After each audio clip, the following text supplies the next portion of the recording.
Boa tarde. Iniciamos aqui uma conversa de depoimento sobre a ação armada, a luta armada, neste caso, de uma das organizações que a promoveu antes do 25 de Abril, a ARA, como um dos autores do livro sobre a ARA diz, o braço armado do PCP. Sabendo nós que existiram, obviamente, outras organizações armadas, ou pelo menos com intenção de luta armada, como a LUAR, como as Brigadas Revolucionárias. Hoje é particularmente sobre a ARA que vamos falar, e temos aqui dois operacionais, podemos dizer, um bastante mais ligado ao comando, Raimundo Narciso, aqui mesmo à minha direita, que juntamente com Francisco Miguel e com Jaime Serra constituem o comando central da ARA, e depois Ramiro Morgado, também um companheiro daquela organização e um operacional, exatamente. Eu iria lançar um pequeno repto para o primeiro comunicador, que é exatamente Raimundo Narciso. Raimundo Narciso, para quem não conhece, eu penso que a maioria das pessoas hoje aqui conhece Raimundo Narciso. Era um jovem estudante, estaria eventualmente, se não tivesse ingressado na ação armada, estaria hoje eventualmente a dirigir uma empresa como engenheiro, outra coisa do género.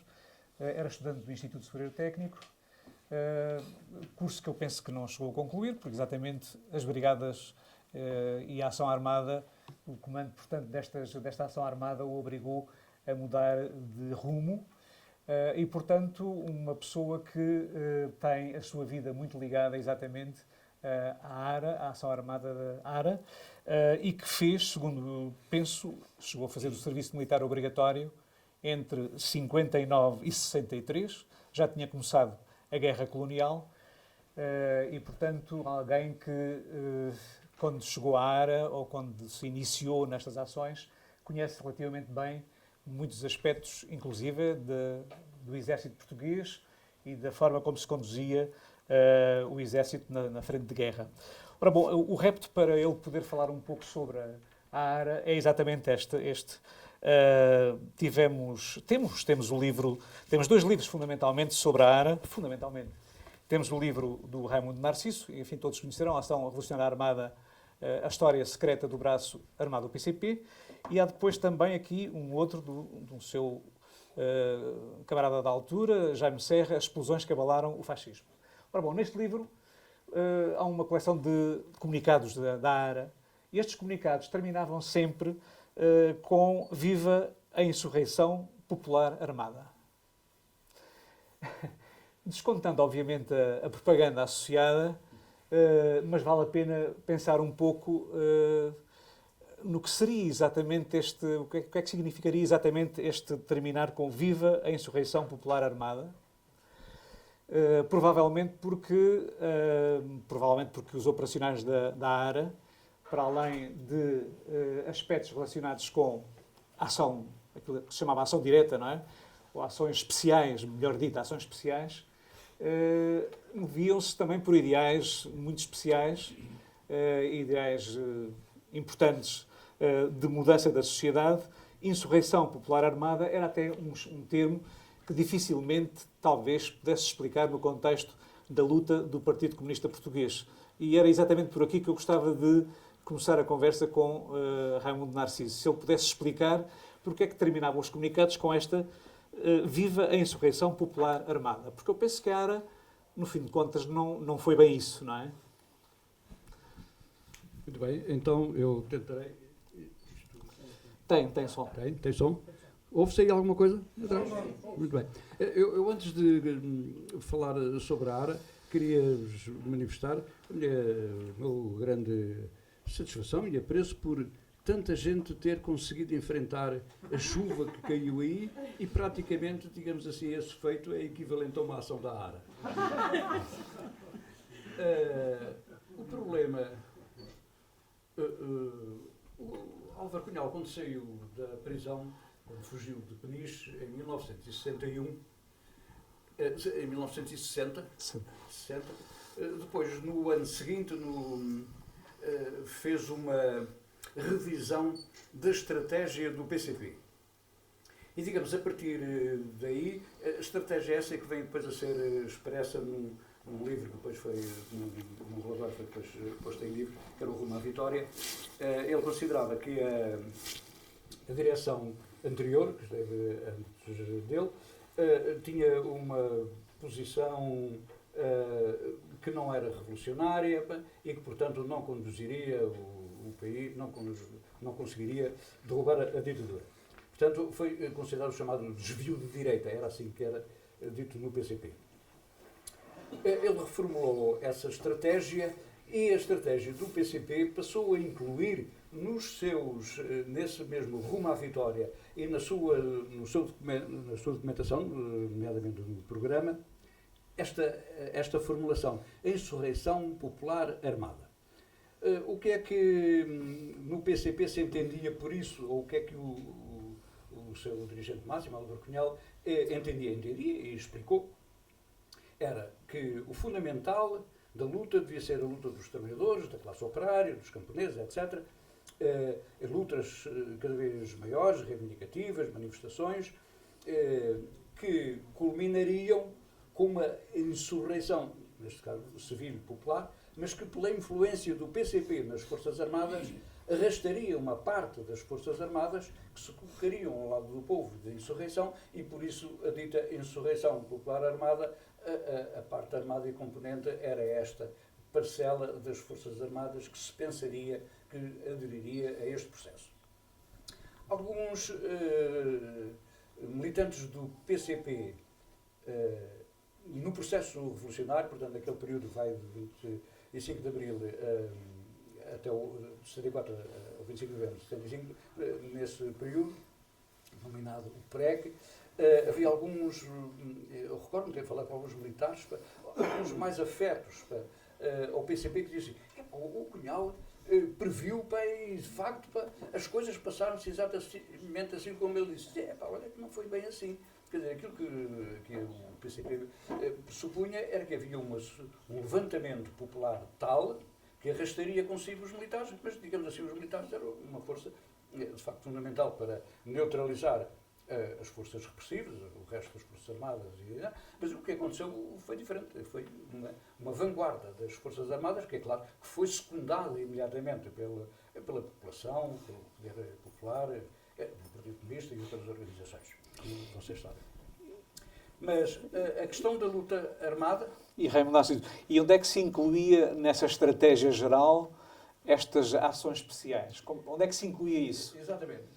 Com a aproximação, a partir dos anos 60, surgiram não só divisões no PCP, a saída do membro do Comitê Central, Francisco Martins Rodrigues, constituíram um comitê marxista-leninista em Paris e depois a FAP, com o Rui Depiné, felizmente falecido recentemente, e também o Polido Valente, médico, João.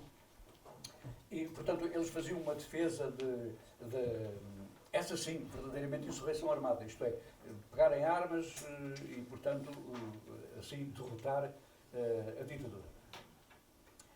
É muito controverso, eu não sei dizer o que é que ia na cabeça nem do Cunhal, que era o principal líder do PCP, nem de outros setores do PCP, sobre estas ações especiais ou ações armadas que depois surgiram. Aquilo que eu julgo saber é o seguinte: por volta, numa reunião do Comitê Central em 63, mas eu ia dizendo, quer dizer, começou a surgir cada vez mais, não apenas neste grupo que se afastou do PCP, que incluía um membro do Comitê Central, havia nos setores próximos do PCP e outros, e fora, particularmente em setores mais radicais, a ideia de que era fundamental a luta armada e luta armada para derrubar o fascismo. Dentro do próprio PCP havia setores que defendiam também a necessidade de ações armadas. Eu era um deles e vários outros estudantes, meus colegas e amigos, também tinham essa ideia, mas não tínhamos a convicção, eu não tinha a convicção, nem ela existia qualquer forma, de modo predominante do PCP, de que, digamos assim, seriam esses civis armados que constituiriam um exército, ou uma guerrilha, ou uma força tal que tinha capacidade para enfrentar as forças repressivas e as forças armadas nacionais. A minha ideia e de muitos outros grupos de estudantes era de que essas ações armadas eram necessárias para aprofundar as contradições no regime, para atrair a confiança de setores da população para a capacidade de luta contra a ditadura e, portanto, era esse o objetivo. Como ia dizendo há pouco, numa reunião do Comitê Central, que eu creio que em 63, no estrangeiro, Cunhal pediu autorização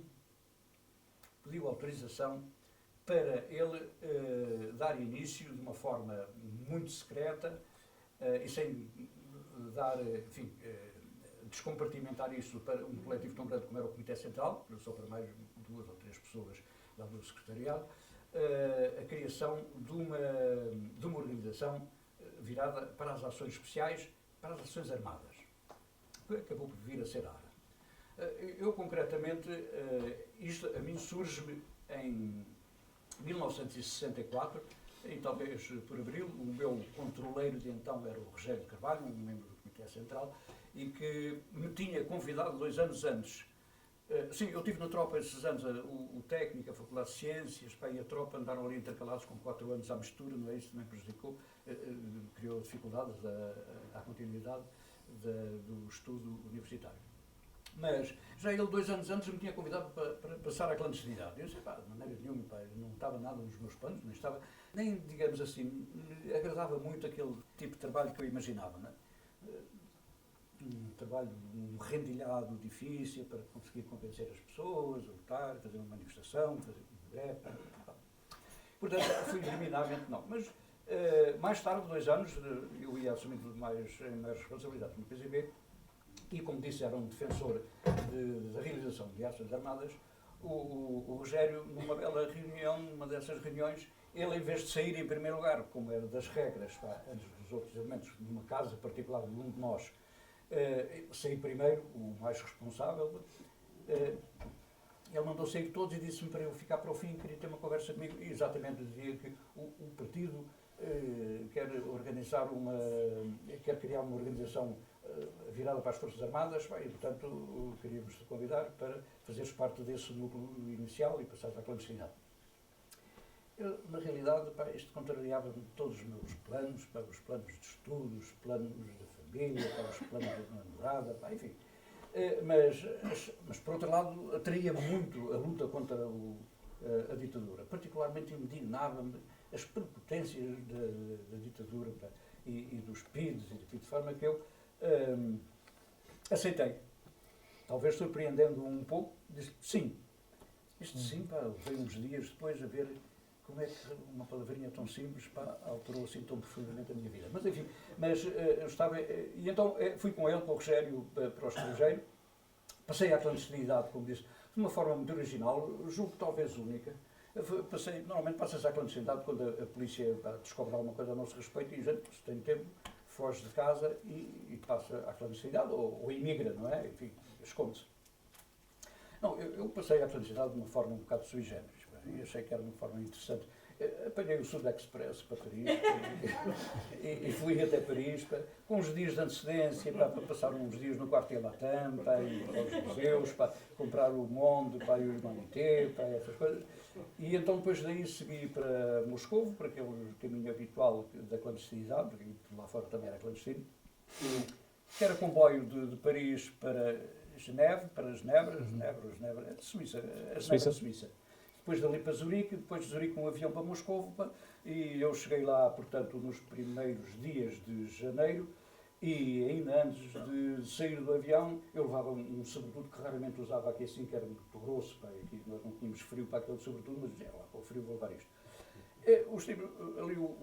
Os soviéticos, no avião acharam que eu saía ali com uma plicazinha, e então disseram, Tavares, cá que de lá, camarada, como está? E puseram-me uma chámara pela cabeça abaixo, sobretudo, que eu ia, enfim, fiquei sobrepesado. Então, e foi assim que depois daí seguimos para Havana, também curioso, um sinal dos tempos, não é? Nós fomos por Havana pelo Polo Norte, de avião, um avião soviético. Os países da NATO não autorizavam a passagem da aviação soviética por aqui, de forma que fomos daqui para Murmansk, uma cidade para lá do Polo Norte, e o avião aterrou numa pista para entre duas montanhas de neve, uma coisa inacreditável. Depois, por fim, descemos o Atlântico, por aí fora, até chegarmos àquele lagarto verde que o Guilherme, poeta cubano, também retratava e que se chama Cuba, e assim chegámos à Havana. Aí tirámos um curso, eu e o Rogério de Carvalho. Havia mais dois que estava previsto irem, mas o Rogério de Carvalho não conseguiu convencê-los. Eles acharam que era melhor seguir a sua carreira, enfim, lá tinham a sua legítima opinião. Depois, nós... É um curso, posso interromper, é um curso exatamente com a finalidade de das Ações Armadas. Era um curso desenvolver. para fazer explosivos com produtos que estão no comércio. Bombas incendiárias com coisas que a gente pode comprar na drogaria. E depois também o manejo de armas. Quanto a esta geringonça dos materiais, isso nós não sabíamos realmente, mas as outras coisas das armas não eram assim tão importantes, porque eu já tinha tido quase 4 anos de tropa e, digamos assim, nos trabalhos preliminares, que ali logo quando eu aceitei, digamos em abril de 1964, começámos logo ali a fazer um trabalho de aquisição de material de guerra, de explosivos, e, digamos, tivemos a felicidade de ter um fornecedor sempre pronto a fornecer-nos o que a gente desejava, que é o Exército Português. Através de alguns militares comunistas que lá estavam.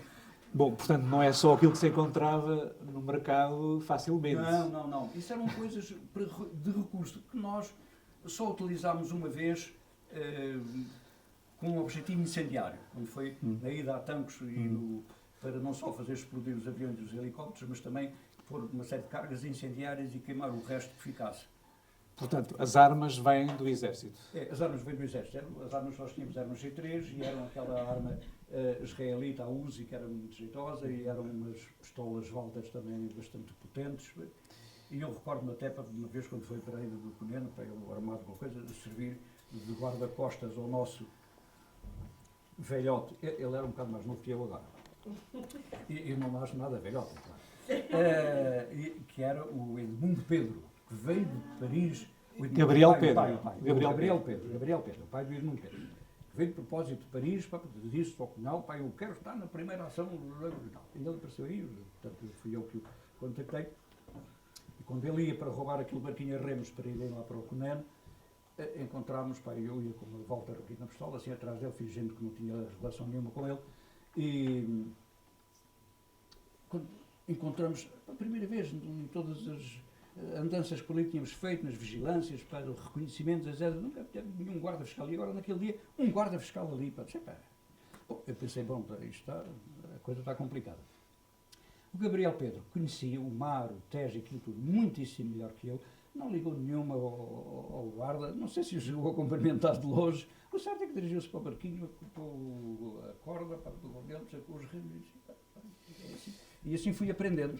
Mas as armas que refere do Exército, entram um pouco em contradição com o tipo de ações que, no fim de contas, acabaram por ser desenvolvidas. Para que é que serviam as armas, então? Sim, exatamente. As armas... É que acabaram por nunca utilizá-las de uma forma muito... Nunca usámos. Eram apenas armas de defesa e qualquer... Era mais para certas circunstâncias que pudessem acontecer. Alguma circunstância assim especial que nós estávamos a ver. Aquilo, a nossa arma fundamental, eram os explosivos. Era o trinitroglicerina, que é o trotil, mais conhecido por trotil. E que a PIDE, um dia, quando foi do desvio de um navio em Moçambique, como é que se chama aquele navio em que morreram toda a gente e o navio desapareceu, nunca mais foi encontrado? Angoche. A Angoche, então, quis dizer que o Angoche devia ser uma coisa relacionada com a ARA, porque o exame que eles fizeram aos explosivos era o mesmo, dava o mesmo que os da ARA. Da ARA eram os do Exército. Bom, portanto, mas enfim, eram coisas da PIDE. Estávamos aonde? Estávamos exatamente a falar sobre as armas e sobre a utilização dessas armas que acabaram por nunca ser Nunca foram usadas. Nunca de uma usámos. forma muito evidente, porque eram mais os explosivos.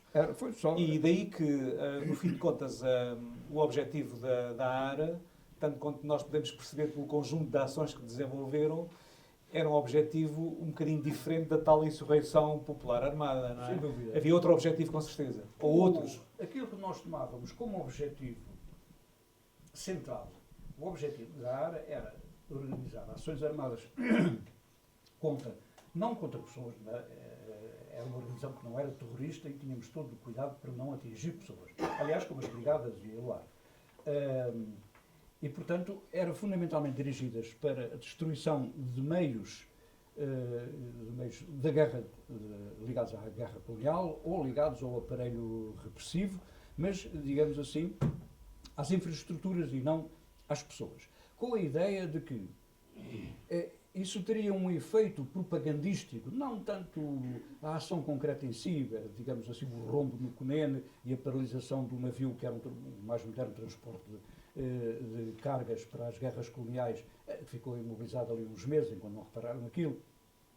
E, curiosamente, com receio talvez da PIDE, o comandante do barco, quando foi interpelado no dia seguinte pelos jornalistas, a PIDE não sabia que esta primeira explosão que apareceu, que ainda não tinha nome, nem havia ARA, não havia nada disso, não sabia a quem atribuir aquilo. E não atribuía ao PCP, atribuía provavelmente a outros grupos e tal.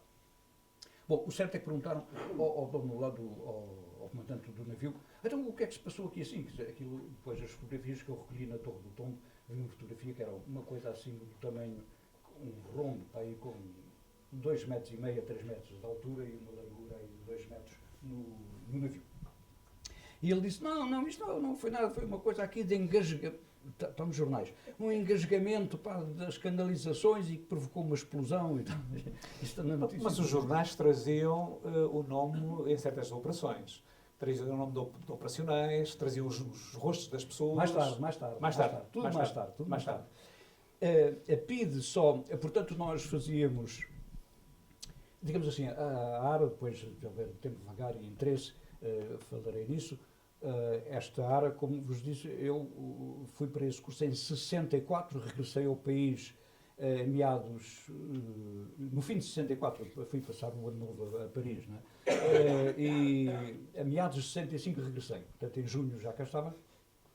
E portanto, de junho de 65 até o início das ações da ARA, que foi em 26 de outubro de 1970, há um larguíssimo espaço de tempo, não é, de muitos anos, resultado das dificuldades de organização da ARA, das sucessivas prisões, leves prisões de gente que estava a nós ligada, mas tinha um passado ligado às lutas, principalmente estudantis, e portanto que eram presos, várias coisas foram desfeitas, paióis foram perdidos. Bom, em 70 lá chegámos a fazer essas ações armadas. E eram, portanto, os operacionais que tinham ido a Cuba que depois davam instruções, por exemplo, ao Ramiro Morgado? Eles não precisavam de ter instruções especialmente técnicas, nem de explosivos, nem de armamento. Porque, no fundamental, o que se passava é o seguinte. Bom, quando regressámos de Cuba, éramos só nós dois, eu e o Rogério. Ainda organizámos uma primeira ação armada contra umas instalações da NATO que havia ali no Algueirão.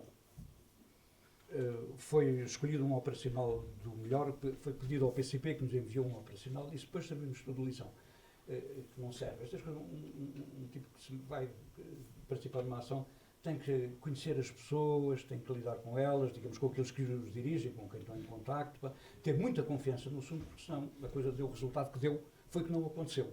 Eu fui até uns 200 metros lá do sítio, entreguei-lhe uma carga explosiva, aquilo ia ter apenas um efeito propagandístico, ia ser destruído ali o muro, provavelmente umas portas e umas janelas para lá das instalações, e eram essas, para além do efeito que tinham de destruição, em alguns casos bastante significativa, da logística da guerra colonial, um dos principais objetivos era um objetivo psicológico, propagandístico, de que havia luta, de que havia resistência e de que as pessoas podiam entusiasmar, poderiam fazer as suas greves, deviam aumentar a luta contra o regime.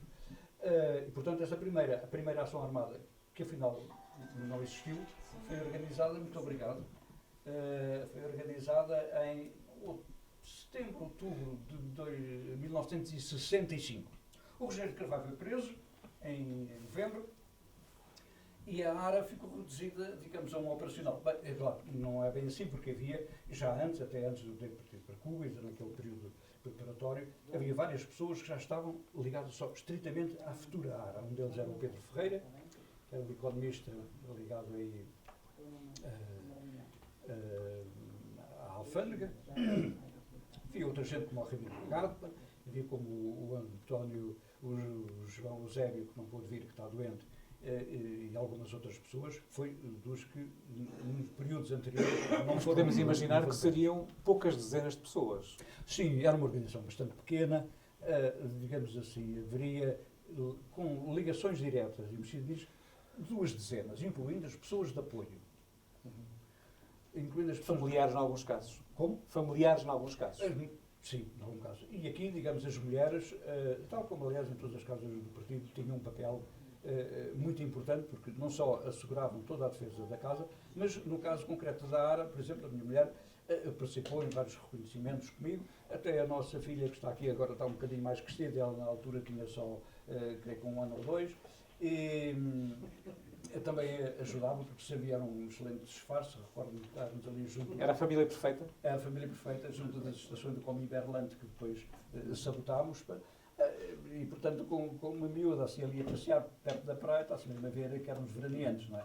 E portanto tiveram também esse papel importante.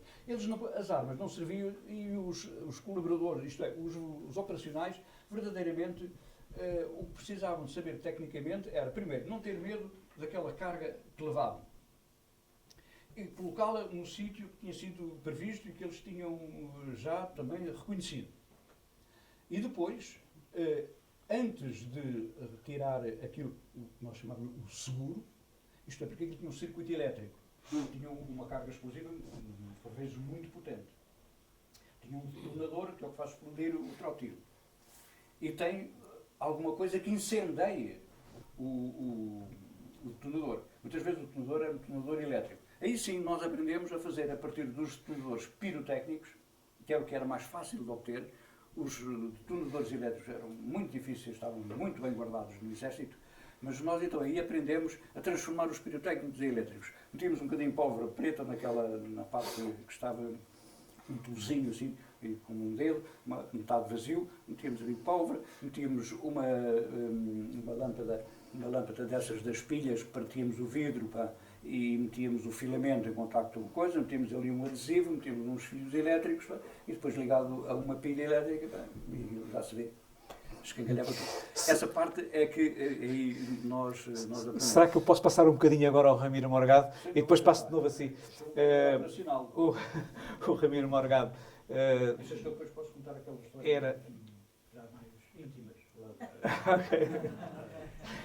Era também, nesta altura, um jovem, claro, embora já fosse operário especializado, era lapidador de diamantes e também fez a Guerra Colonial. Não é?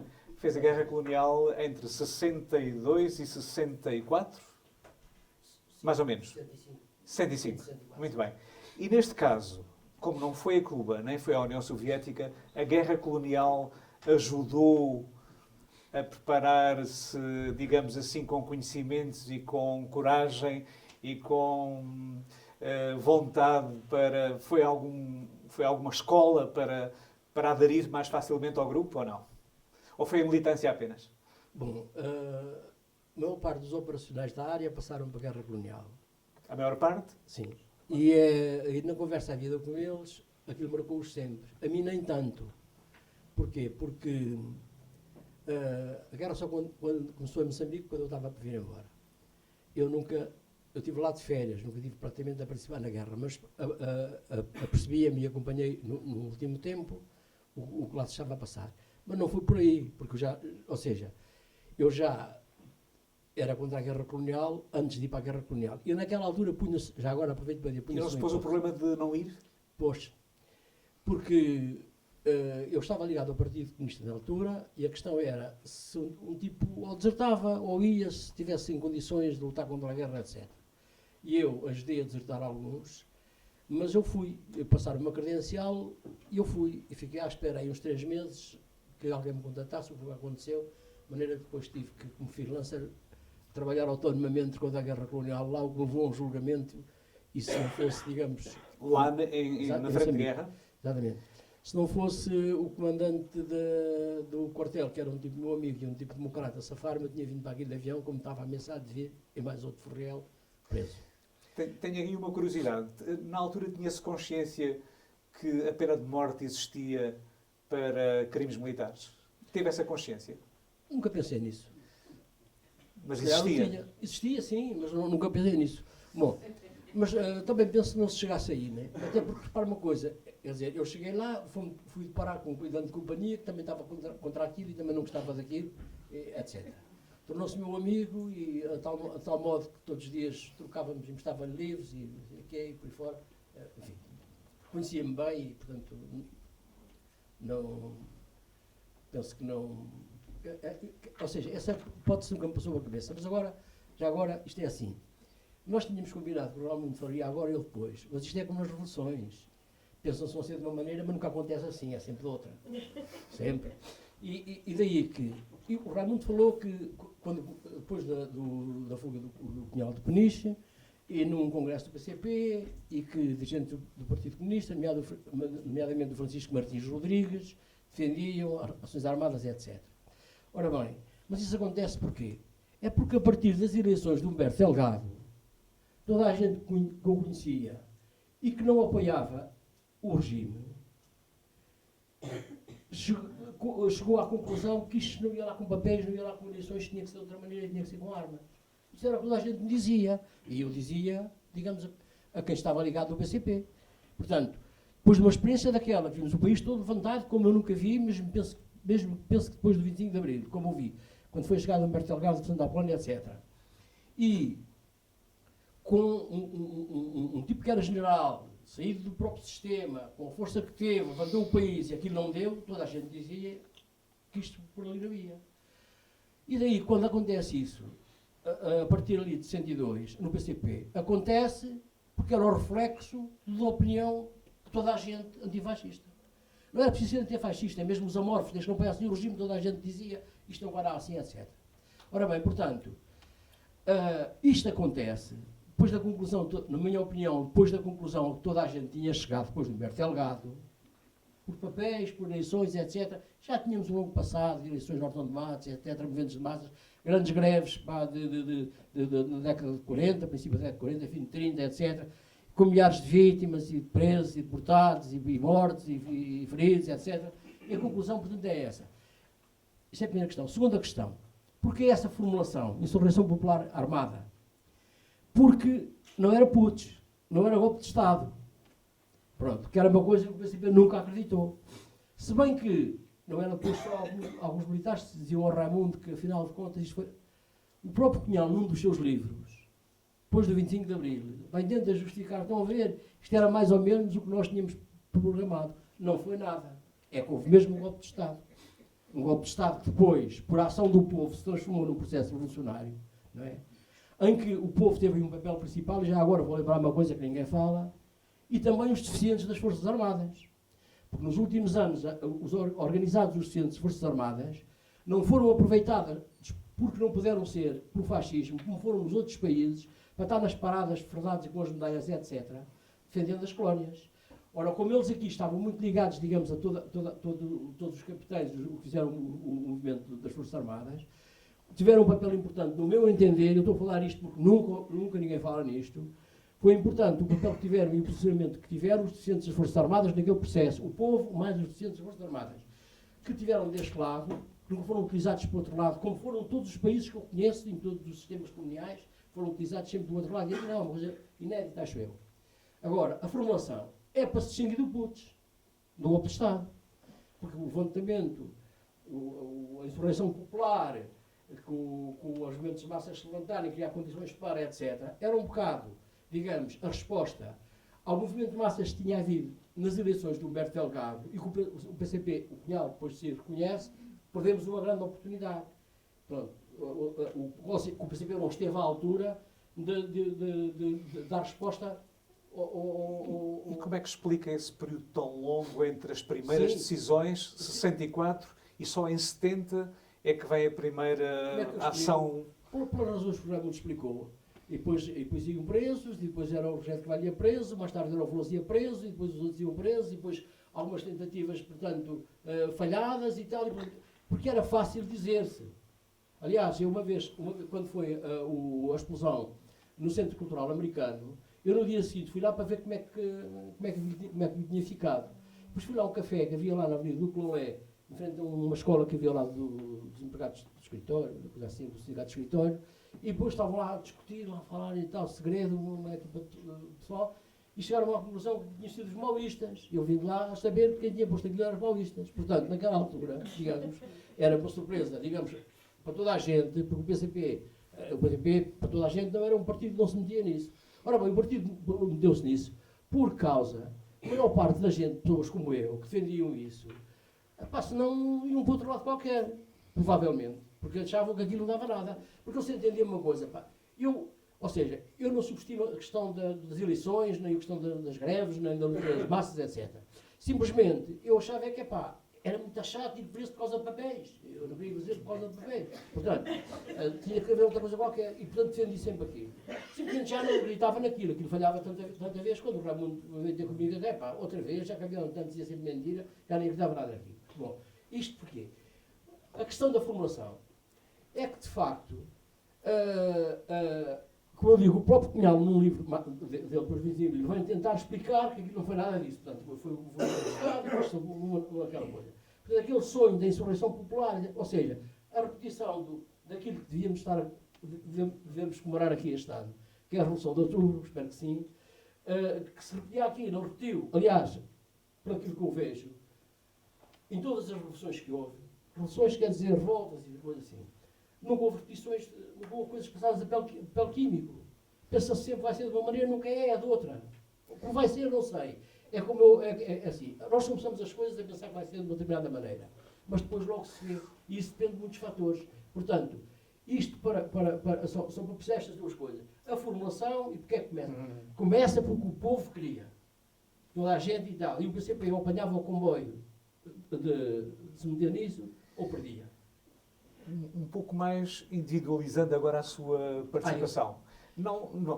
Participou em algumas das ações mais espetaculares, nomeadamente na base de Tancos? Não. Isso aí foi só um apologista.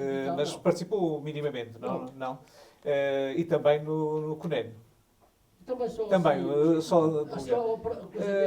Gostava de lhe perguntar, agora a nível mais individual, já que exatamente não acreditava na Guerra dos Papéis. Não acreditava. Não, e depois não nada contra isso. Aliás, porque eu li sempre nela.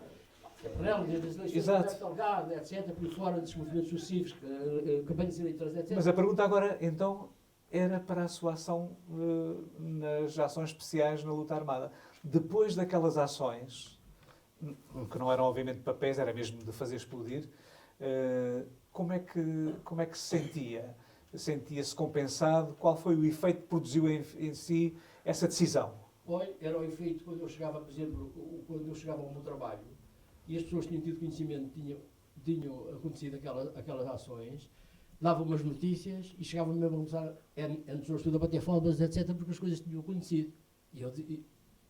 Eu lembro-me, por exemplo, quando foi o caso do CUNEN, um colega meu que já morreu, que era lá instrutor como eu, que era o Gil, chegou lá e disse, para o Margado de Sagres, para o CUNEN e tal, lá embaixo, Alcântara, fizeram assim, aconteceram e tal, não sei o quê. Estava-me a contar isto e começa-me a dar a bater palmas. Portanto, roubaram a chata. Nunca desconfiaram que estivesse metido tenso? Só aquelas pessoas do PCP que estavam ligadas a mim. Eu estou a falar dos seus colegas de trabalho. Não, quer dizer, não, acho que não, porque só aquelas pessoas estavam mais ligadas a mim, do PCP. E quando eu arranjámos a melhor fórmula de eu me desligar daquilo, porque eu tive desde as suas origens, naquilo que veio a ser a CDE, etc., a maior maneira de eu me afastar daquilo era assim um bocado na base do esquerdista e tal, um bocado anarquista e tal, não sei o quê, afastar-me um bocado daquilo. Essas pessoas aí, algumas sou capaz de ter desconfiado disso, nomeadamente de um estádio que é o José Marcelino, que deve ter desconfiado disso. Mas, digamos, o lado dos meus colegas e tal, não. Mas repare, outra questão, posso dizer o seguinte, aliás, eu não terá muito cita isso. Mas o Ramiro teve preso. Tive preso um ano. Olha, isto era tão ou não do agrado. Mas por causa de... Exatamente, por causa disto. Enquanto eu estive preso... Estava previsto uma pena de 30 anos, mas veio o 25 de Abril e... Os meus colegas, durante todo o ano que eu estive preso, fizeram sempre o ordenado. Apesar das pessoas da empresa de serem lá chamados e de serem ameaçados e daquilo tudo, etc. Portanto, isto diz alguma coisa. Eu, durante o tempo que estive lá, estive sempre ordenado em casa, da maneira que prescindi sempre de outros apoios de estrangeiro ou da Comissão Nacional de Correspondência, etc., porque os meus colegas fizeram sempre o ordenado. E, quando chegou à altura, digamos, por exemplo, do meu julgamento, pá, não foram mais testemunhas porque eles não aceitavam mais de 20 pessoas. Quer dizer, portanto, daí tem a resposta. Os colegas arranjaram o ordenado, mas cotizaram. Sim, e aqui circulavam lá, etc. Posso perguntar em que condições é que foi preso? Em que condições é que foi preso? Foi preso um mês depois dos outros todos já a serem presos. O Lindolfo lá meteu. Foi por denúncia, portanto. Foi. Sim, ele tinha metido lá cerca de 300 pessoas, não diretamente, mas indiretamente, cerca de 300 pessoas ali em 1971, em agosto. Depois desses, para aí metade foram julgados. Para aí um terço foi condenado. Os outros também foram condenados, mas quer dizer, saíram. Alguns já tinham cumprido o tempo, etc. E depois, dos tiros, então aí, já só em 73, é que ele mete a malta da ARA. Foi aí. Portanto, é assim, o que interessava aqui fazer uma provocação era assim, porquê que estas coisas acontecem? Porquê que acontece isto? Falámos um bocado aqui no nosso caso específico em Portugal, porque é que isto aconteceu. Naturalmente que a guerra colonial teve um peso grande nisto, porque veio um bocado, digamos que agravar a situação em que estávamos, né? E a influência que isto pode ter ou não ter tido no movimento de massas, porque nós entendíamos que isto animava um bocado o movimento de massas, isto enquadrado no movimento de massas vinha ajudar, percebe? Como eu acho, isto estava para dizer no fim, mas já agora se me deram passaram a bola, é assim, como eu acho que todas as ações armadas contribuíram para enfraquecer o poder, enfraquecer o fascismo, porque ao contrário do que, normalmente o PCP, que dizia, quando aconteciam coisas, por exemplo, como a revolta de Beja, como a tentativa da Sé, etc., que isso só vinham atrasar, daí o serem contra o petismo, até aos últimos dias escreveram sempre coisas dessa natureza, vinham atrasar. Eu acho que nunca vinham atrasar nada. Acho que todas as formas de luta vinham ajudar.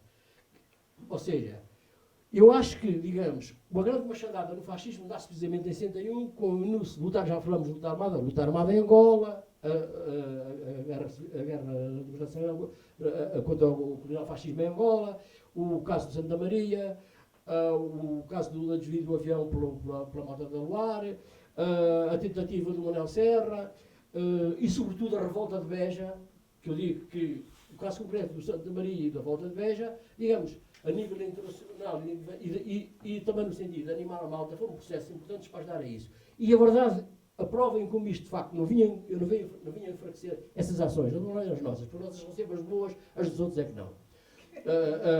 Que não vinha enfraquecer a coisa, tem aí a resposta. Quer dizer, o Beja enfraqueceu isto, etc. O movimento de massas viu-se em 62, no dia 1 e 8 de maio de 62, fizeram-se as manifestações que jamais se fizeram desde o Humberto Delgado. E também a nível estudantil, mesmo em 63. Portanto, não enfraqueceu coisa nenhuma. Portanto, uma coisa é uma pessoa não acreditar nos golpes de Estado e nos pulos, que eu também não acreditava. Lá está a coisa. Insurreição popular armada, para se distinguir daquela coisa. E nós, digamos, eu, por exemplo, embarcava um bocado naquilo. Eu pensava um bocado que seria assim. Não foi. É que não foi mais ou menos. Pronto. Portanto, isto é como eu digo aqui, eu não venho aqui ensinar nada, venho aqui só fazer umas provocações, lançar aqui algumas coisas que é para podermos discutir. Porque a gente pensa sempre, aliás, e é um exemplo que se nós formos olhar para todas as revoluções, pelo menos que é do meu conhecimento, uma coisa é sempre pensar se vão começar, vão ser assim. E depois é que aconteceu de outra maneira, não é assim, quer dizer, não há aqui fórmulas, não há aqui coisas, depende das circunstâncias em cada altura, depende das várias forças no terreno, depende de fatores vários. E este caso concreto é que, quer dizer, aquelas tentativas vinham em enfraquecer o Bento Massas, mas aquela coisa das sabotagens até já não vinha, uma coisa estranha, quer dizer, eu acho que todas elas vinham... Gostava de ouvir agora a opinião do Raimundo Narciso exatamente sobre esta questão do efeito destas ações. Porque tenho ideia, por aquilo que foi aparecendo posteriormente, até depois da publicação do seu livro, não é? A recensão que o seu livro teve, nomeadamente por jornalistas e também por membros do PCP, não é? É uma recepção que parece ainda que não se está muito à vontade com esse passado que tem que se assumir, obviamente, porque existiu, não é? A ideia de que, por exemplo, um dos argumentos de um responsável do PCP para que não se fale nesta questão da luta armada é que é ainda uma questão que compromete muita gente e pode ser perigoso comprometer essas pessoas e, enfim, denunciar a forma como foi feito tudo isto. Considera que o seu livro de 2000 veio antes do tempo? Não, eu acho que até podia ter vindo era antes, mas talvez tarde. Na realidade, mesmo a seguir ao 25 de Abril, é curioso que a ARA foi absolutamente ignorada durante anos. E nunca se falava nisso, nem na sua existência, nem no PCP. Antes do 25 de Abril, sim, o Avante depois, e particularmente a Rádio Portugal Livre, a partir da Roménia, e também a partir da Argélia, já de outros setores que não eram dominados pelo PCP, faziam referência às ações da ARA. Mas depois não. É claro que havia uma ideia de que, entretanto, tinha havido aquele terrorismo de direita contra as sedes do PCP e tal, e, portanto, isso poderia ser mau darmos a conhecer esse passado das ações especiais. Eu achei sempre que isso era uma coisa que não tinha pés nem cabeça, mas isso aconteceu, de facto, essa tentativa de obscurecimento. Qual é a razão que pensa estar por detrás desse apagamento, digamos assim? Eu, francamente, julgo que havia a pretensão da parte da direção do partido de, agora que havia, depois do 25 de Abril, pôr de lado qualquer elogio ou incentivo a quaisquer ações do tipo armado que chegou depois a haver com as FPs 25, etc. Mas presumo que seja isso. Mas houve depois até uma reação, nomeadamente até do Jaime Serra, e justamente voltou, também escreveu, não é? Escreveu, sim, já escreveu, e houve uma grande, para a altura de um aniversário do PCP, uma grande exposição, creio que foi aqui no Parque da Arte Sétimo, e onde ele exigiu ali a colocação dessas indicações. Não é? Mas a generalização, portanto, um bocadinho atrás, este livro denuncia completamente as ações todas, como foram feitas, tintim por tintim, e mais, quem as fez, com a autorização de todos eles. Houve duas pessoas que pediram para não colocar aquele seu nome, foi respeitado, obviamente, e, portanto, não estão aqui. Uma delas, até, um deles, que teve um papel também de apoio a estas coisas, estava casado com a filha de um ministro de Marcelo Caetano. Mas havia, portanto, assim, gente muito variada, estações muito variadas. Mas a denúncia que eu ia fazer era aqui do próprio Ramiro Morgado. É que aqui também veio aqui uma ligeiríssima biografia, depois de dizer onde é que ele nasceu e tal, que idade tinha, se era bom ou mau, etc. Diz concretamente, participou no corte da rede elétrica em 71 e em 72 e no apoio às ações do CUNEN, de Tancos, do Moshima, e foi preso em março de 73. Está escrito, portanto. Está tudo escrito, agora não pode ficar. Foi muito curioso quando cheguei, bati à porta com uma credencial, já não lembro como era a credencial, provavelmente dizia assim, desculpa, mora aqui a dona Filomena. Era um livro do Fernando Pessoa. Os livros. Era um livro do Fernando Pessoa, bom, pois, então fosse isso, dizia, isto é uma boa credencial, com a pessoa. Mas então ele disse, vinha de cá, olha, aqui está, como não, fazemos assim criarmos uma organização para a luta armada. acredito lá nisso. Pá, isso são tudo tretas. Pá. O PCP quer esta guerra do tostão, pá, nas empresas e tal, em papéis, de facto disso. Né? Não acredito nada disso. Ah, pá, então, pronto, olha, paciência, mas então depois, quando houver, logo acaba de ter contigo. E assim foi. Ele ficou assim em suspenso e quando houve a preparação da primeira ação foi lá, fui ter com ele e ele participou exatamente até na preparação. Mas, Raimundo Narciso, isso mostra, de certo modo, que havia uma parte grande, provavelmente, do partido que desconfiava deste tipo de ações diretas. Desconfiava que as fossem fazer.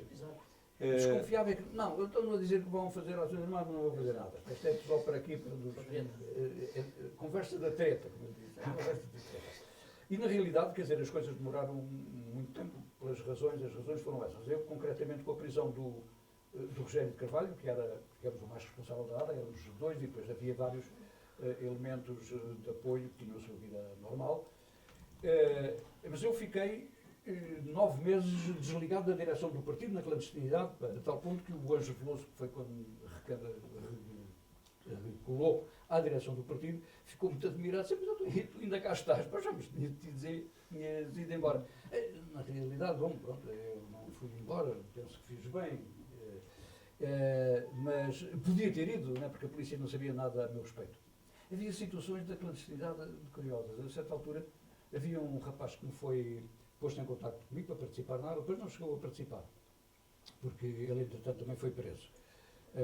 Era um homem, até nas conversas políticas que fazíamos, ele me explicava, estes tipos, quer dizer que são presos, se portam mal da polícia, deviam ser mortos. Isso era a pior emenda que o Seneta, tínhamos para evitar a quantidade de gente. Bom, foi preso, disse tudo o que sabia e mais alguma coisa, até denunciou a mulher para que não tinha atividade praticamente nenhuma. E depois chegou a ser companheiro do Anjo Veloso, e queria ainda prestar mais serviços à PIDE. Foi um dia com ele, acompanhando à casa de banho, disse, Veloso, e tal, eu recordo, quando estava lá na clandestinidade, há um tipo na clandestinidade com que eu tinha uns contactos, ele não sabia o meu nome, é claro. Era um tipo assim, magrinho, assim, muito branco, provavelmente disse feio, queria saber o meu nome. Como é que ele se chamava? Eu queria saber o meu nome, provavelmente para dizer à PIDE, não era para dizer ao Anjo Veloso. É claro que o Anjo Veloso lhe diz assim, camarada, tal. Mas desde quando agora é que se anda a perguntar o nome dos clandestinos? E a coisa ficou por aí.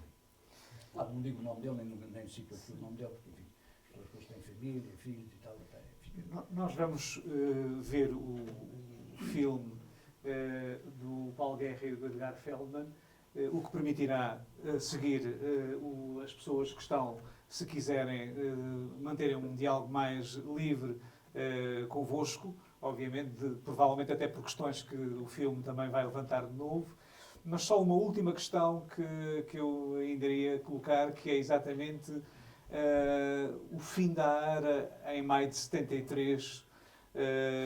É uma decisão vossa de comando da Ação Revolucionária Armada, ou é uma decisão do Partido Comunista Português, e porquê?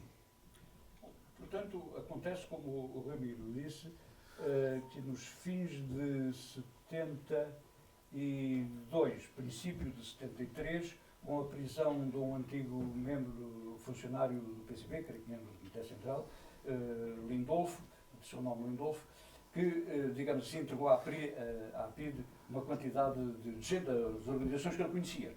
Ele não sabia, nem conhecia, porque não tinha nenhuma ligação com a ARA, mas, naturalmente, ele era um indivíduo sagaz e esperto, e quando, ao longo de anos, foi-lhe pedido que passasse alguns elementos militantes das suas organizações que ele controlava, e o partido não lhe dizia nem para onde, nem porquê, é claro, ele desconfiava que podiam ter ido para a ARA.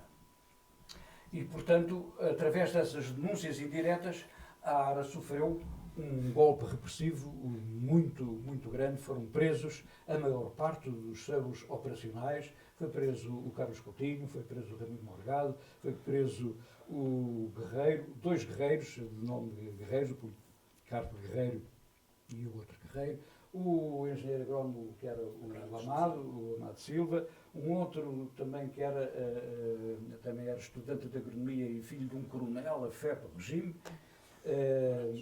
Portanto, estas coisas estavam um pouco minadas, como se vê, casados com filha de ministros, filhos de coronéis e tal. Portanto, e eu dizendo, estava-me a perder, já não sei o que é que... Sim, a razão, no fim de contas, A razão do fim da sintetizando, a Mas razão... isto foi um golpe muito sério, foram presos... Sim, foi preso o Coutinho. Várias já disse, prisões. Foram presos a maior parte dos operacionais, não todos, mas a maior parte. E depois isso o que levou naturalmente, nomeadamente até alguns historiadores, a dizer para que isto foi, portanto, no princípio de 73.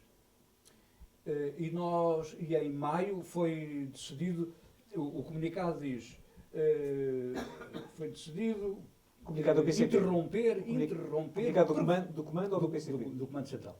Central. Foi decidido interromper provisoriamente as ações armadas por razões de que novas camadas da população, nomeadamente os católicos, têm vindo à luta e a continuação das ações armadas pode prejudicar, digamos, incentivar a revolução e assim achamos melhor fazer esta interrupção. O que é que se passa? Este é o comunicado do Comando Central da ARA. É uma decisão do PCP. Não é... Eu, por acaso, discordei daquela decisão, mas, enfim, digamos, eu era um entre três do Comando Central, era um membro que tinha sido da Comissão Política do PCP, o outro era uma figura lendária do PCP, que era o Francisco Miguel, que teve 22 anos preso. Bom, e portanto, mas a coisa também era dita assim, é uma interrupção provisória e tal. Eu digo que não foi desmantelada, porquê? Porque não foi, com estas prisões, não foi atingida nenhuma das infraestruturas da ARA, isto é, nós tínhamos um paiol central que se manteve de pé, e onde teve ali 2 camaradas e uma filha, um trabalho sacrificado, a pobre filha muito isolada, já uma mocinha a chegar aí, portanto, à juventude. Os paióis, as arrecadações, as armas e vários operacionais que tinham participado e outros que estavam de reserva, inclusivamente 2 que estavam semi-legais, digamos assim, eles não eram procurados pela polícia não sabia, mas viviam clandestinamente. Portanto, digamos assim, continuar a fazer novas operações era simplicíssimo. Era escolher um alvo para encontrar quem fosse lá colocar as armas, estivesse lá colocar os explosivos e as coisas foi isso. Portanto, é uma decisão política que é tomada, acertada ou não. Eu confesso que na altura não concordei, mas enfim, a decisão foi tomada e portanto terminaram. Muito bem. Nós interrompemos aqui então, peço-vos para, enfim, ganharem lugar na plateia, vamos ver o filme. Não sei se já tiveram a oportunidade de ver o filme onde são protagonistas. Já viram o filme? Já. Bom, então vão repetir e vou pedir às pessoas que estão, portanto, que assistam e lá da Regi que o coloquem e, portanto, a seguir ao filme teremos mais um pedacinho de conversa com os nossos convidados. Muito bem, agora o convite é exatamente que possam, depois do filme, e se tiverem ainda disposição e tempo, conversar um pouco sobre alguns aspectos que possam ser mais obscuros no filme. O filme é, obviamente, um filme de conversa coloquial. Pode acontecer que, em alguns casos, não se perceba bem toda a informação. Quem está a explicar sabe muito bem o que é. Quem está a ouvir pela primeira vez pode ter algumas dúvidas. Mal que essa é um repto. Por outro lado, temos aqui os autores do filme e também será interessante falar não só sobre o trabalho que eles fazem, mas simultaneamente sobre a forma como o realizam, ou seja, se esta forma que eles aqui apresentaram é ou não uma forma interessante para mostrar aos portugueses, a todos os portugueses, as formas muito variadíssimas de luta e de resistência contra o fascismo. E por isso, quem estiver disponível e quiser conversar com... O senhor que quer o microfone. Eu é na rádio. Há um microfone móvel. Eu falo alto. Mas é que para gravar é preferível termos... Sim. Não. Bom, mas é o seguinte, eu estou extremamente agradecido pelas intervenções do Ramiro e do Raimundo, pela passagem do filme, acho que é extremamente importante. Eu fui colaborador do Ramiro quando nós éramos jovens com 17 anos, trabalhámos na mesma empresa, e só queria aqui fazer uma retificação nas palavras que o Ramiro disse, que podem levar as pessoas a pensar que ele foi isso não interessa, a do Tostão não interessa, etc. O Ramiro colaborou muito em manifestações e distribuição de muito papel comigo e com outros que aqui estão, durante o tempo da ditadura, nos anos 60 e fins de 50, e, portanto, ele foi um grande ativista, foi um dos fundadores da MDP-CDE, foi um dos grandes obreiros da CDE na zona de Moscavide, portanto, ele não foi só um homem do Tostão não presta, ele teve muita atividade daquela que nós dizíamos que não interessava, que o papel não interessa, e que o papel também interessou, e também levou a esta situação, e foi o papel que também me levou a mim, até hoje, a ser antifascista. Obrigado a todos, eu tenho de ir para o outro lado, que hoje há uma sessão ali na Rua da Palma sobre o Forte de Peniche, onde eu estive, e que querem aquilo, transformar aquilo numa coisa que nós não queremos, e vão ser dadas lá informações sobre qual é a situação das negociações da UMAR com os órgãos do poder. Obrigado a todos, tenham um resto de boa tarde e até breve.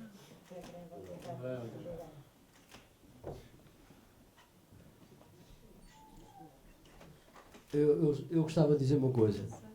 É quando nós fizemos este filme, foi conversado entre nós e aqui os produtores e realizadores que eles disponibilizariam este filme se eventualmente alguém estivesse interessado em continuar a não apagar a memória e passar coisas destas, não só este episódio, como toda uma série que eles fizeram relativamente à resistência, que são 8 episódios, salvo erro, 50 minutos mais ou menos cada, e portanto, claro, na coletividade, ou lá na autarquia, ou lá em qualquer lado, disponibilizariam isto no formato que quisessem para isso ser passado.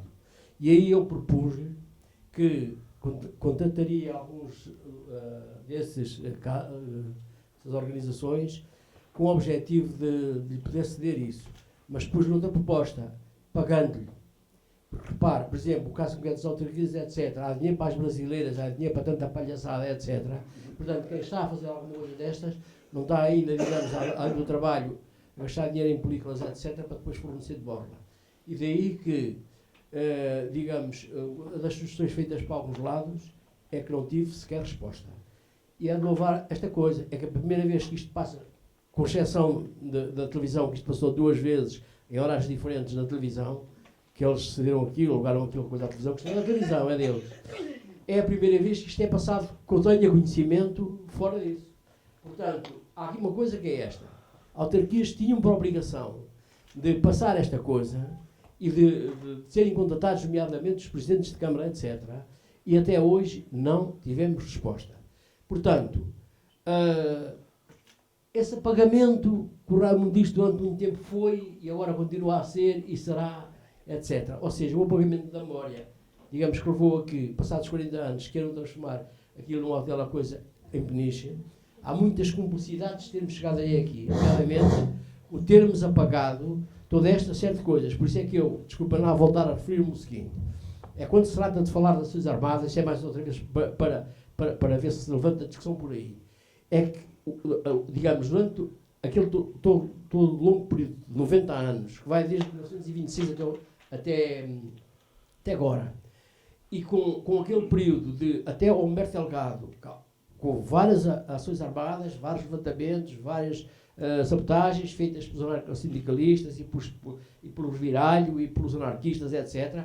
Pois há grandes movimentos de massas, nomeadamente no fim da década de 30, princípio da década de 40. Depois há um período dos papéis, digamos, até ali ao 1958. E a partir de 1958, essas conclusões que todos tiraram, começam a aparecer coisas destas, e reparem, é o caso, por exemplo, do enfraquecimento, digamos, que o regime ficou, é o caso, por exemplo, da Índia, é o caso, por exemplo, do início da Guerra Angola, é o caso de Santa Maria, é o caso da Revolta de Beja, sobretudo a Revolta de Beja, que foi o nosso, como é que chama aquilo? Aquela tentativa em Cuba, primeira que falhou, do Moncada, que é o nosso Moncada.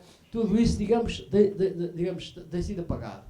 E, nomeadamente agora, em relação, por exemplo, a esta questão, esta é a situação. Daí que, por aqui, eu já disse isto em vários lados, onde é que fui, disse em Beja, disse em Grândola, fui fazer coisas destas relativamente, conversas destas relativamente a Peniche. Assim, há isto, digamos, quem estiver interessado, é contratar eles, digamos que isto pode ser cedido. Agora, eu tinha sugerido também outra coisa, que é mais uma provocação, ao Edgar, que isto devia ter acabado com a listagem das ações que a ARA fez. A listagem, ou em voz off, ou em legendas, isso. Ele disse, pá, isto foi para a televisão assim, mas depois talvez isso não, se faça, não se fez. E além disso, outra coisa, é assim, nas ações a partir de 58, é de termos em conta que não foi só a ARA que fez ações destas, as Brigadas Revolucionárias fizeram, um primo da minha mãe morreu numa daquelas operações, que era operacional daquilo, caralho de família, morreu ali na Avenida Berna, foi as ações da Luar, foi o caso concreto de Beja, já agora, para falar, o próprio golpe de Estado do 25 de Abril, já agora também falar as ações armadas, mas de sentido contrário, também houve outro período com as ações armadas aqui. Portanto, não é assim o país tão branco como parece. Foi as do ELP e foi as das FPs 25. Quer dizer, de ser ao contrário, mas também houve essas. Desculpem lá. Eu queria falar Talvez dar um bocadinho de oportunidade ao público. Bom, estive preso na sala com o Ramiro e com o Coutinho, portanto, mas eu venho do ramo da Luar. Quer dizer, portanto, esquece sempre, é que antes de haver a ARA também, tem que ver que existiam outras organizações, a qual orgulho de ter pertencido, e inclusivamente ter acabado por ser preso. Queria chamar a atenção, sou da zona da Covilhã, eu e um irmão meu, que é o mais velho, que já faleceu, e chamar a atenção que começou por dar grande impacto quando foi o assalto ao Banco da Figueira da Foz, o dinheiro que foi utilizado na compra de armas, o desvio do avião de Marrocos para Portugal de ataque, que lançou milhares de panfletos contra o Salazar ali sobre o Marquês de Pombal e inclusivamente sobre Belém, e fugiu, e conseguiram. Vinha uma mulher grávida do Barreiro, que também já faleceu, e foi entregue ramos de flores ao piloto, que ainda há pouco tempo, portanto há cerca de 4 anos, esteve na casa do Alentejo e explicou, e ficaram contentes da maneira como foram tratados, ninguém lhes fez mal nenhum.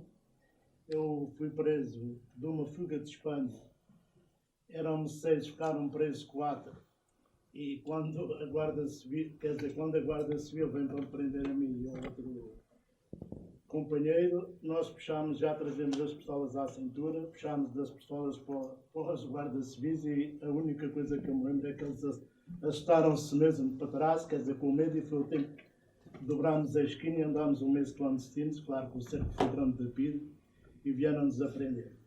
Portanto, tudo é importante. Eu sou um grande amigo do Ramiro, concordo com tudo o que ele disse, quer dizer, eu acho que é importante, foi importante toda a gente que entrou em ações contra o regime.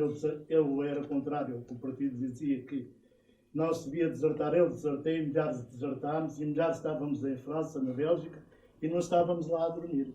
Estávamos lá a trabalhar para que o regime, cá caísse. Inclusivamente eu tenho um episódio. Fui a uma livraria de esquerda em França, sou perseguido pela polícia francesa, 2 oficiais, desço 6 escadas, bato-me um em cada lado, sou levado para o comando, para a Cité, que é o comando de Paris, e durante 1 hora sou interrogado, que lado eu era, de Moscou, ou da China, ou daqui ou dali, mas eu já estava politizado e eu estou cá a trabalhar, que é dinheiro para mandar para a família. Mas a mandarem para cima fotografias dos portugueses que entravam nas manifestações. Ainda há pouco tempo, na casa do Alentejo, estavam os intelectuais a dizer da França e daqui e dali, e eu contei esse episódio disso. Para mim, França nunca mais, porque muita gente não sabe, nós lá tínhamos que atuar clandestinamente, com as mesmas medidas que cá tomávamos. A sair de um prédio, quando fazíamos uma reunião, utilizávamos os mesmos métodos que se utilizavam em Portugal. E, portanto, o que eu quero dizer é que na Luar muita gente não se apercebeu, mas tivemos muitos padres, quer dizer, no meio católico, muitos padres, muita gente do meio católico, inclusive o padre Fanhais e outros, e portanto que deram um grande apoio. Isso também é de louvar, quer dizer, muita gente se esquece. Portanto, para mim, tem valor todos os que lutaram, que morreram, e que deram o seu melhor. Eu também nunca, a seguir ao 25 de Abril, sempre fui perseguido nas empresas. Acabei a ganhar um pouco mais coordenado mínimo, porque normalmente era delegado sindical, e infelizmente cá a perseguição foi sempre grande. E há muita coisa e muitas ações, inclusive o comando onde eu vinha, tínhamos planeado fazer uma ação que nunca cá tinha sido feita, mas que nós trazíamos na cabeça, era raptar um ministro e exigir a libertação de todos os presos políticos. Nunca cá tinha sido feito. E nós inspirávamos, de facto, nas ações dos tucumados, dessa gente, etc. E buscávamos armas na Checoslováquia e em outros países, portanto, que ajudaram e movimentámos muita gente. Eu, por exemplo, vi o irmão meu ficar preso em Espanha, que era mais velho que eu, e chegar a casa e a minha mãe perguntar até, e o teu irmão? Olha, ele está lá bem em França, não podia, evidentemente, dizer, mas queres que a Fana cá venha? Olha, não quero que cá venha ninguém. Outro episódio que eu quero dizer é que a Pito não sabia tudo, e vou contar porquê. É que eu era refratário, vim levantar a questão de ser refratário, e sou colocado em Leiria, na tropa. Aparece-me lá o irmão meu, eu tinha tirado a carta há 15 dias, veio da Covilhã toda a noite motorizada, sujeito a morrer pelo caminho, e ele manda-me chamar à porta. Disseram, tem ali uma pessoa que quer chamar. Eu estou com ela, mas o que é que estás aqui a fazer? Ele começou, claro, a mandar ver comigo, não sei quem, o que é que tu fizeste, o que é que estás metido, e a PID, e a GNR, e cercaram a casa, e não sei quem, isso não é nada comigo, isso enganaram-se, mas começou logo a tremer. Só deu tempo de ir à caserna, tirar a propaganda, tirar a roupa civil, vestir-me à civil e fugir. Dessa vez ainda consegui ir. Portanto, isto é para dizer, se eu fosse ao café nessa hora era preso, porque eles deviam ter dado já a ordem, estavam à espera de, eventualmente, iam-me lá buscar. Só que eu não dei tempo disso, já nem ao café, porque ele acabou por falar. Foi o tempo de ir buscar a propaganda que tinha, desfazer-me. Eu já sabia que tinha havido uma série de prisões de pessoal que estava cá. E pronto, e dessa vez escapei, não escapei depois daquela que vim. Portanto, eu admiro muitas ações da ARA, admiro muitas ações das brigadas, toda a gente que fez coisas individualmente, coletivamente, católicos, não católicos, do partido, não do partido. Eu felizmente hoje sou do partido, na altura não era, tomei uma opção, porque depois cada um foi para o seu lado.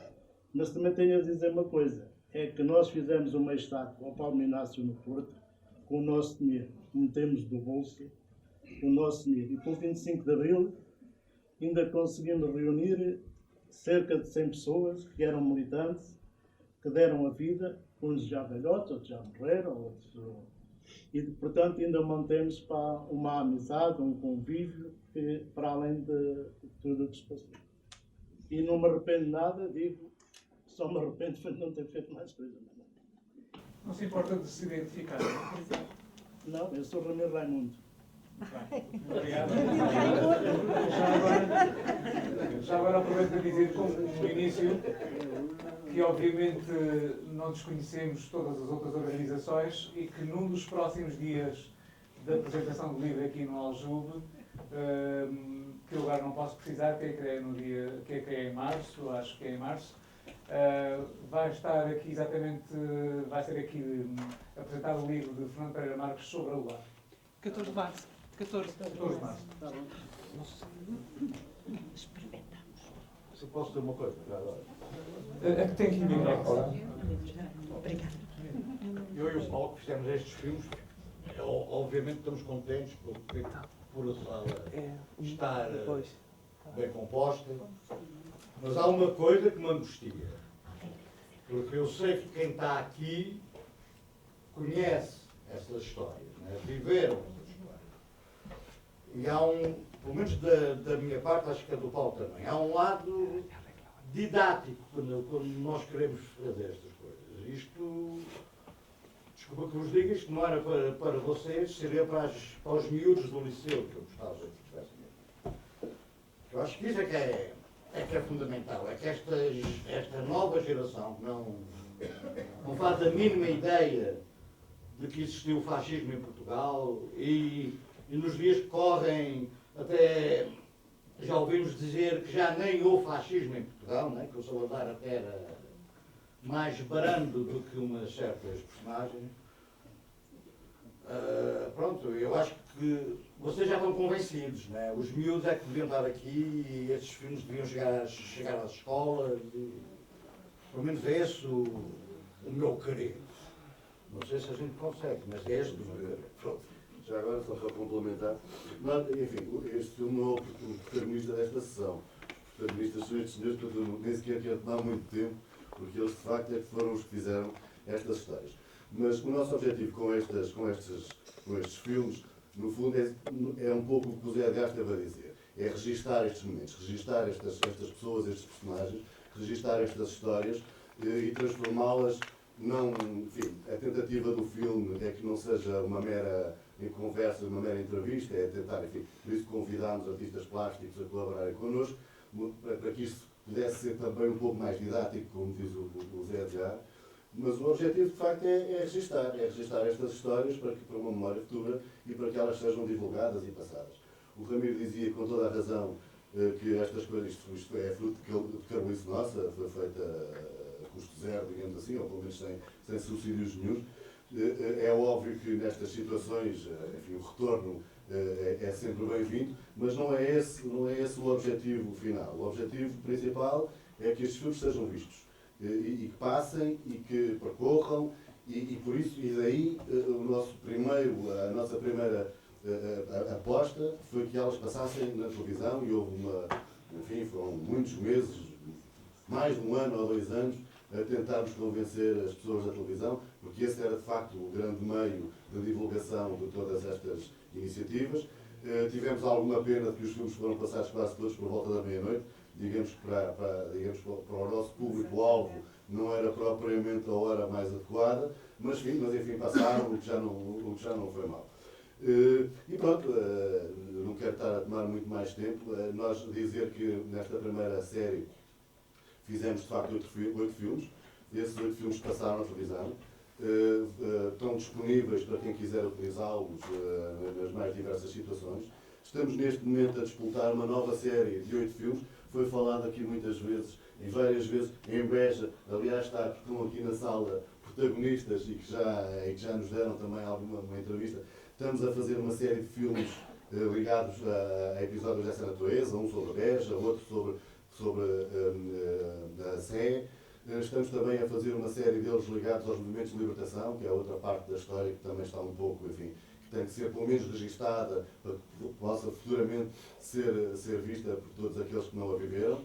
E vamos continuar, vamos ver o que isto dá. Não quero tomar mais tempo. Eu posso dizer só o que claro que temos principalmente a palavra e a assistência. Mas eu ia ser breve. Era, primeiro, para dizer que, quando há pouco eu referi que tinha saído de casa na sequência de ter aparecido a minha fotografia na televisão, eu fui à casa do pai dele. Portanto, e ele já era nascido. E, portanto, de certo modo, ele também é um militante da ARA, pelo menos curiosidade. O pai dele era coronel. Tenente coronel. Na altura não seria ainda. Tenente coronel. Na altura ainda não. Talvez não estamos já. Outra coisa que eu queria sublinhar era o seguinte. A clandestinidade era uma coisa que não era para brincadeiras. E houve muita gente que ficou transtornada psicologicamente. E, digamos assim, prejudicou toda a sua vida futura. Por 2 vezes que eu fui ao estrangeiro, saí várias, mais vezes, no tempo da clandestinidade, mas 2 dessas vezes acompanhei 2 mulheres, uma que iam para tratamento psiquiátrico na União Soviética. O trabalho das mulheres de apoio aos maridos que andavam envolvidos nestas coisas, e na luta da clandestinidade em geral, e que em geral não é muito focado nem sublinhado, era um trabalho que exigia uma forte consciencialização e uma capacidade de resistência enorme. Uma dessas, como disse, uma delas, que ia para tratamento médico e que nunca ficou para Lisboa, tinha-lhe acontecido o seguinte: o marido tinha ido para as organizações, para contactos, ela estava grávida, perto do parto, e ela teve um parto prematuro, sem o marido em casa, sem saber o que havia de fazer, foi socorrida pelos vizinhos, por uma vizinha que a ajudou a ter a criança morreu, e nessa sequência, enfim, chegou entretanto o marido naquela aflição Foram enterrar a criança recém-nascida num pinhal e, digamos, ela ia para tratamento psicológico e psiquiátrico e, portanto, é um dos exemplos muitos das dificuldades e dos problemas que a clandestinidade impunha. Eu só outro com um caráter um pouco mais anedótico e para destender esta área tão dramática. A certa altura estava eu já a viver com a Maria Machado. Estávamos... Onde é que estávamos? Estávamos aqui em Lisboa. Estávamos aqui em Lisboa, perto da futura sede do PCP da Soeiro Pereira Gomes, ali no bairro, nesse bairro. E então tocam-nos à porta insistentemente e tal. Maria foi ver, espreitou e tal. Ela chegou a olhar no abrir, disse assim, mas insistir. E nós ponderámos que o melhor era abrir a porta, porque não seria polícias, aquilo também, se fosse a pia, arrombavam a porta logo, não estavam ali com ninguém as teimanhas. Então, abriu a porta. Eram fiscais dos rádios, sabe? Quem tinha um rádio tinha que pagar uma licença. E, portanto, eram fiscais. E eles andavam ali no prédio todo. Eu faço esta eventualidade e sem saber muito bem como reagirmos. Eu aproximei-me também juntei-me à minha mulher e à porta e perguntei, mas o que é que se passa e tal, na rádio e tal. Eu, naquela emergência, lembrei-me, bom, melhor, vou armar aqui grande franqueza e disse, olha, sim senhores, pronto, por razão, a gente não sabia o que era, olha, para dizer a verdade, eu até tenho 2 rádios, para eles não se forem para ali à busca, porque eles depois iam ver pelas casas, a ver, e tínhamos a vida cheia de papéis e papelada, e tal. Olha, temos 2, ele viu aquela franqueza, são gente séria, E então, mas está a ver, a gente não tem, agora a gente também não somos gente rica, que se disse e tal, o que é que se vai fazer? Bom, foi a segunda vez que eu intentei um ato de corrupção na minha vida. Agarrei numa nota de 50 escudos e tirei na mão. O homem levantou-se, indignou-se, o senhor está a querer comprar, não sei o que e tal. E depois desembrulha um papel enorme com letras miudinhas e disse, faz favor, venha aqui. Está a ver? Aqui, dois rádios, a parte que me cabe é maior que isso. Mais uma segunda nota, e pronto, ele então aí, gravou as notas e perguntou ao outro de um ar assim, mórfico, assim, António, o que é que acha? Assim, os senhores, coitados, também não era, não vamos assim agora a fazer mal, não? Está de acordo? E pronto, nos livramos dessa, mas sustos que se apanham. Ele depois pediu-nos, eu fiquei encarecidamente grato, e ele depois disse, olha, faz não digo nada, que a gente já multou aqui uma pessoa no prédio e tal. Com certeza. Muito bem, mais questões que queiram colocar? Sim, faz favor. Bom, Está aqui o era microfone. só para... desculpa.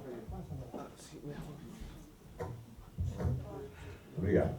Era só para dizer que dar uma outra dimensão da vossa ação e das ações armadas aqui em Portugal, que a partir de 70 eram vistas no estrangeiro, principalmente por quem estava exilado há muito tempo. Eu era desde Beja, desde a Moncada, como diz o Ramiro, e evidente que no núcleo de exilados políticos não sabíamos interpretar muito bem as consequências nem as ações que essas ações poderiam ter, mas uma coisa vos garanto é que nós ficávamos todos muito felizes e muito contentes. Muito contentes. Muito obrigado.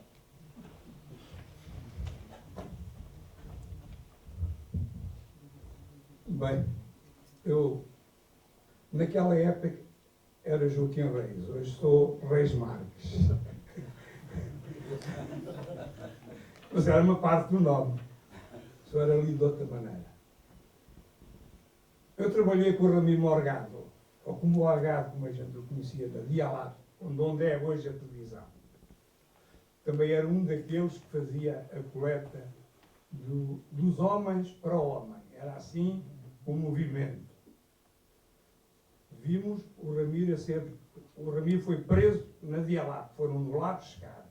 E a administração entregou à PIDE. E isso magoou-nos, à época, um bocado. Portanto, o Ramiro, há um bocado, o Mozarlô perguntou-lhe como é que ele sabiam e aprendiam.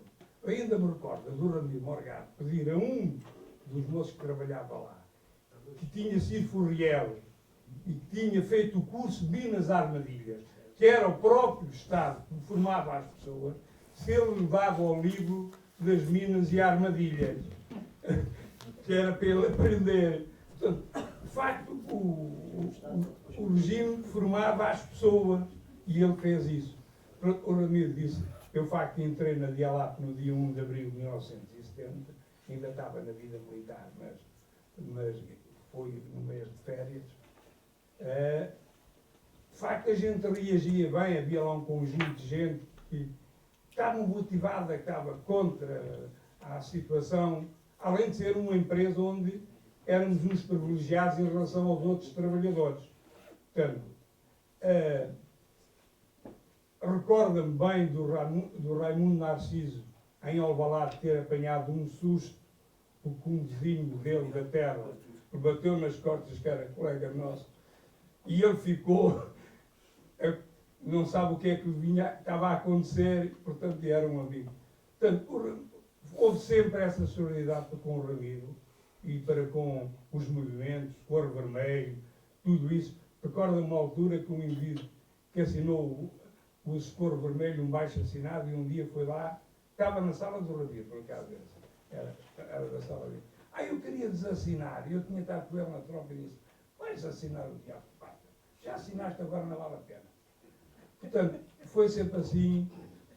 Eu também, na altura, era um bocado, achava, fazia algumas coisas, como o Ramiro me diz às vezes, tu falavas com muita gente do partido, mas eu só depois do 25 de Abril é que devia saber. Eu vivi muitos anos hospedado numa casa onde um homem que tinha estado preso 20 anos fazia parte do grupo que fez o atentado ao Salazar na Barbosa do Bocage. Portanto, que era o porta-aviões, era assim que ele é conhecido lá na história, é o porta-aviões. Portanto, a gente fez aquilo que podia, tudo o que era possível fazer.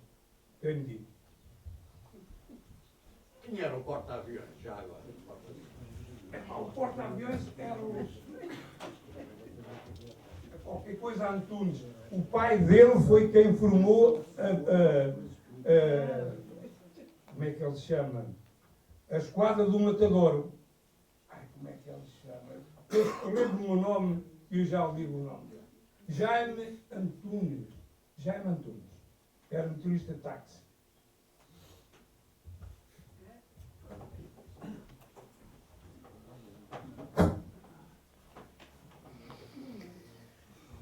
Muito bem.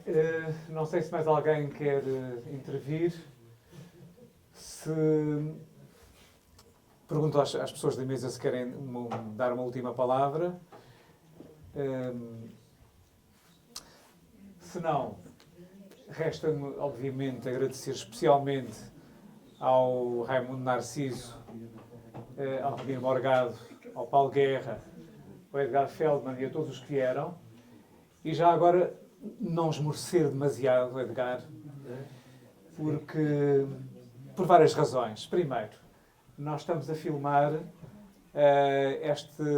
estes depoimentos e como vocês filmaram os depoimentos, nós estamos a filmar também e eles serão seguramente acessíveis a estudantes que venham ao Centro de Documentação e serão acessíveis no futuro a quem vier visitar o museu e no site do museu. Por outro lado também, e há muitos que estão aqui que sabem disso, apesar do museu não estar no sítio melhor da cidade e ter uma acessibilidade difícil, estas sessões das 3 e das 4 da tarde são normalmente para alunos do ensino secundário e superior. Infelizmente hoje não tivemos esses alunos, mas deve dizer-se que normalmente temos a casa cheia com esses alunos do ensino secundário e superior. E portanto, de resto, aliás, as próximas sessões, só para dar uma boa notícia, as próximas sessões com público, etc., e com interesse para os mais jovens, estão preenchidas até ao final deste primeiro trimestre. E, por outro lado, eu costumo sempre dizer também uma coisa que me parece importante. É que estas sessões, sim, são para os mais jovens, que não entenderam, mas estas sessões eu creio que são para todos também, não é? A todo momento são para todos. Porque normalmente a vida e as circunstâncias faz-nos muitas vezes esquecer tudo o que tem que ser lembrado, que às vezes é duro, que às vezes é traumático e que nem sempre é agradável lembrar. E, portanto, não é só para os jovens, é para todos, mas sim, nós temos essa preocupação. A preocupação de os mais jovens poderem perceber as experiências da resistência e da luta das gerações anteriores. Muito obrigado a todos.